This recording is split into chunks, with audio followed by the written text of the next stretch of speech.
You will need a crock pot or slow cooker, a pound of sausage, hot or sweet, whatever you prefer, chicken broth, garlic. I prefer fresh rather than in a jar. An onion, yellow or white, and some potatoes.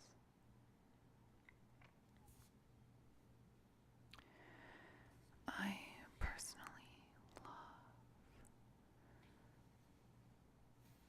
to chop and slice fruits and vegetables.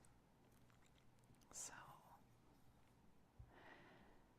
I hope you enjoy watching me slice up these potatoes.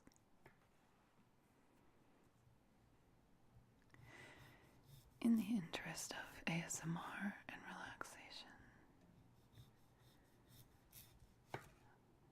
I chopped these potatoes slowly on purpose.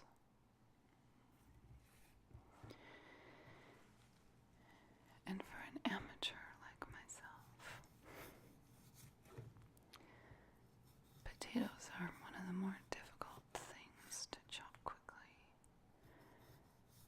at least for me.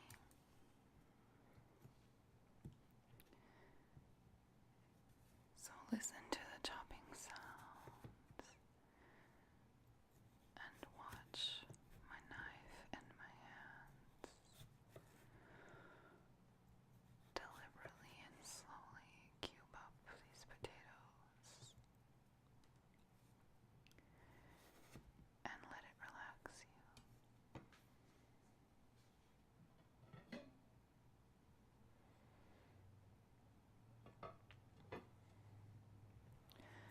I love crock-pot recipes because, as Rachel Ray would say,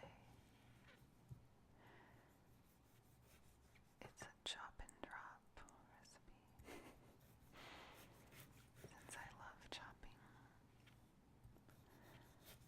I find much enjoyment in slow cooker crock-pot recipes.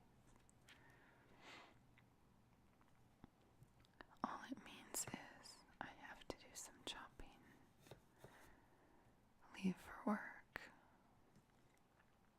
come home, and your hot meal is ready, and your house smells amazing. Can't go wrong there.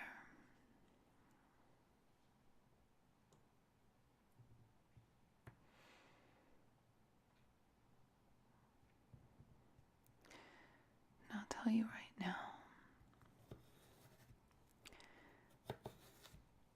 the version of the recipe you see me making, now that I have finished making it and eaten it a few times, by the time I'm recording this voiceover, I can honestly say that I would tweak a couple of things about it. First of all, I wouldn't be using big brown russet potatoes. I think I would stay true to how Olive Garden makes it and use small red potatoes sliced thinly.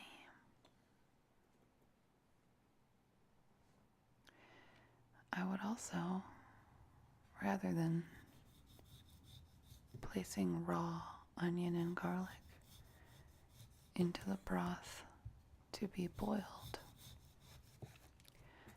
I think next time I will brown that on the stovetop along with the sausage. Now, Olive Garden does not use turkey sausage like I'm using here. they use pork sausage. I chose to use turkey sausage instead. Number one, because it's lower in calories and fat. And number two, more personally for me, because I made the decision 8 months ago to remove pork and beef from my diet. It was a personal decision, and it has worked out very well for me. I'm able to keep my diet more balanced than if I was just a full-on vegetarian. Because believe me, I've tried that too. However, because cows and pigs are so intelligent, and to me, they're no different than dogs or cats, my personal conscience feels really good about this decision.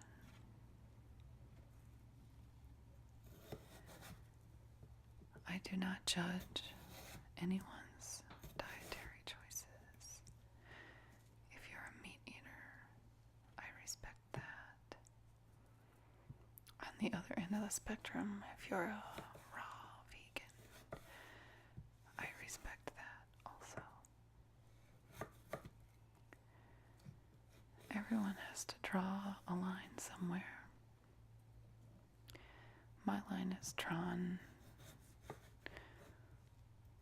right below pork and beef.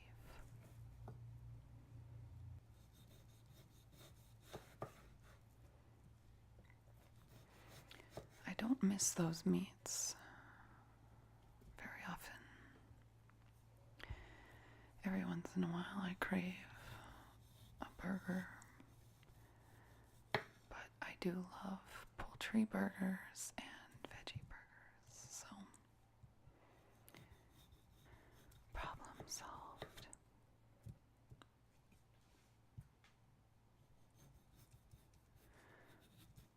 The other time I may miss pork or beef is for breakfast time. Bacon and sausage in the morning. But again, just like the burger cravings, there are plenty of poultry substitutes of bacon and sausage that, again, problem solved.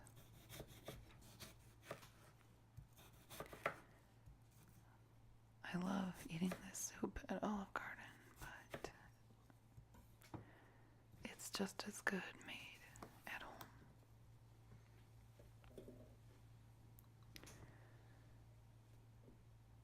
The recipe calls for 4 to 6 russet potatoes, but I made the decision to stop after this one and save the 4th one for another time, simply because my very large crock pot was nearly full of potatoes after the 3rd one.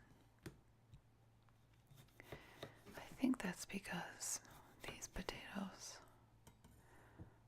are pretty darn huge. My advice is to just eyeball it. If the recipe says one thing, but you're cooking the meal and what the recipe says doesn't feel right, you don't have to follow the recipe exactly. I've learned this by experience. Years of working as a prep cook, following recipes to a T, and having them not come out right.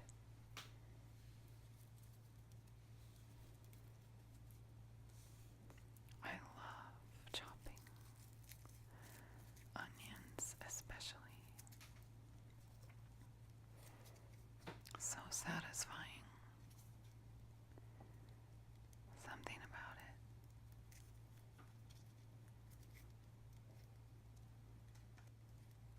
I also love the flavor of onions, especially in soups and sauces.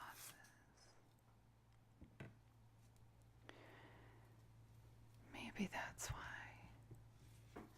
chopping them up is so enjoyable and relaxing to me.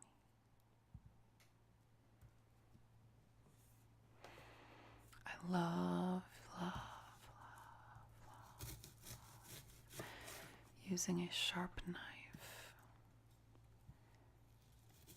and mincing a vegetable like an onion to smithereens. Of course, the hard part of chopping onions is that it makes me cry. Working in the food service industry, I've heard many theories on how to chop an onion without crying. Believe me, I have tried them all, including chewing gum while chopping, chewing a piece of bread while chopping, wearing contact lenses while chopping, chopping a certain end of the onion off first and leaving the other one. I've tried that one with both ends. And my personal favorite, wearing swimming goggles while chopping. Yes, I've tried it. If you can picture that, I still cried.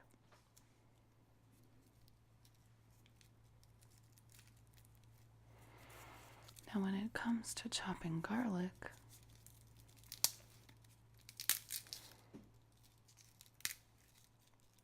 there are many tools that the sole purpose of them being invented was so your fingers would not have to smell like garlic. If you love to cook like me, you know that handling garlic really does make your hands smell like garlic. And no matter what you do, wash with soap and water, even wash the dishes, and have your hands in hot water for an extended period of time, the smell takes quite a long time to go away. I have one of these tools, and I never use it because, to me, it's not only more fun to chop the garlic with a big sharp knife, but I like when my hands smell like garlic. Now, just now, I definitely had to cut that part out because it was extremely loud. But I smashed the cloves of garlic using my knife and making a fist and going for it. When I was editing this footage, the crinkly sounds of the garlic was very relaxing. But my fist coming down on the knife definitely startled me awake. So that's what I had to cut out.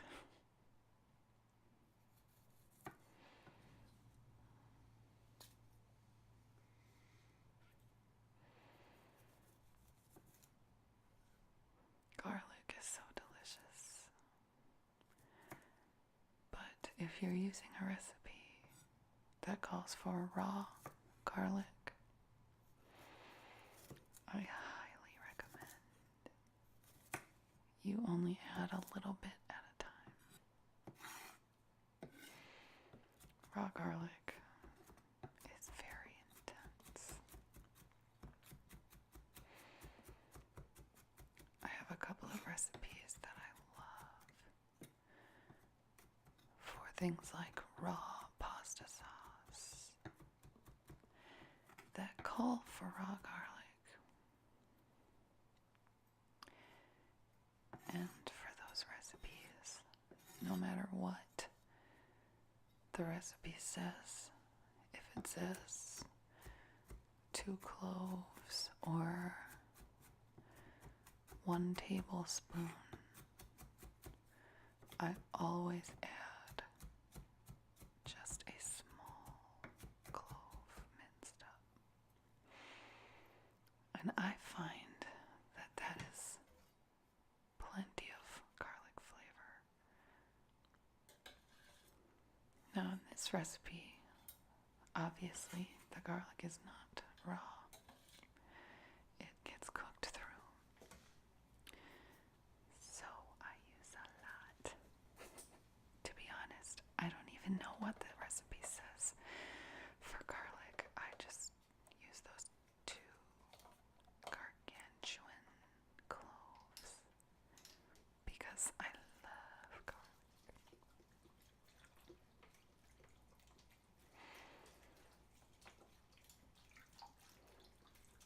This recipe calls for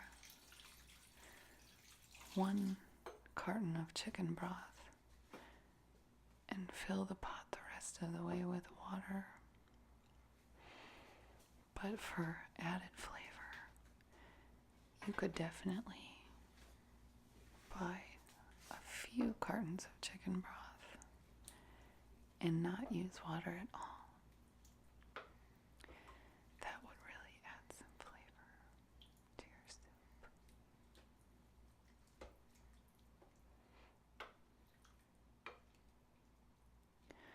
The first step is done. We're going to cover this and put it on high for 3 to 4 hours. Seasoning is important. To me, I need to season a few times. The pros call it season as you go, rather than shake salt and pepper onto your plate when you're about to eat it.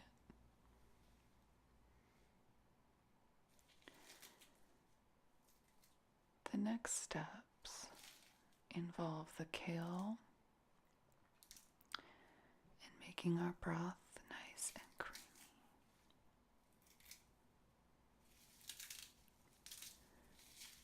I personally love kale. Not just because it's trendy. I really do like it. Raw in a salad with delicious dressing. It's toothsome, wholesome, has a good flavor.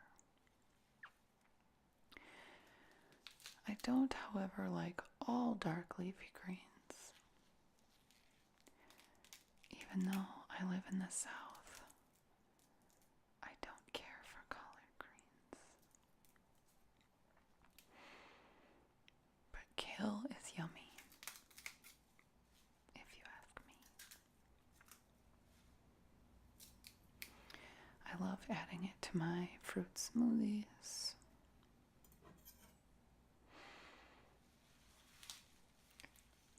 I'm not a huge fan of kale chips,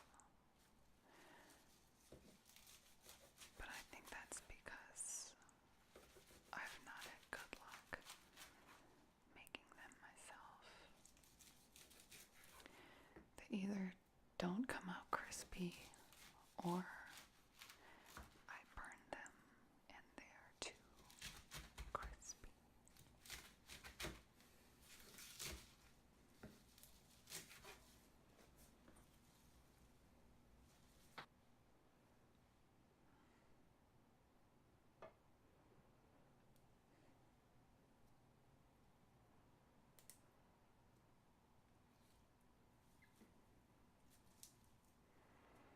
Look at how full my crock pot is. Not to worry.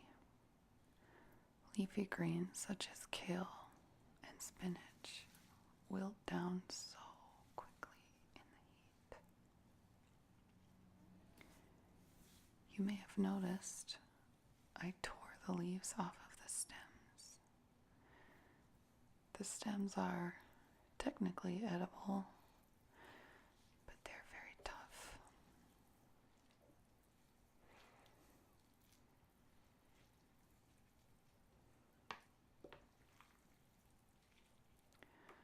Look at how much those leaves are reducing in size because they're wilting.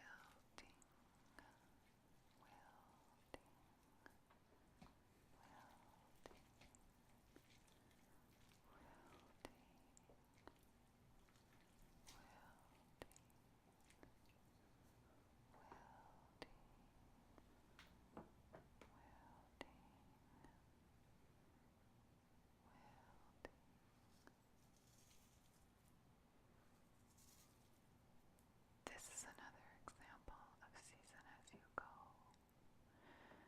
The second time I'm adding salt and pepper, but not the last. If it seems like I'm over seasoning, to each their own. However, you have to take into account what a large pot of soup this is. Cracked red pepper you must use at your own risk. Just that amount that you saw me shake in made for a very spicy bowl of soup. So if you don't like spice at all, might be a good idea just to skip it altogether. If you like a little bit of spice, use it sparingly. Another reason my soup may have been so spicy is I used hot Italian turkey sausage rather than sweet.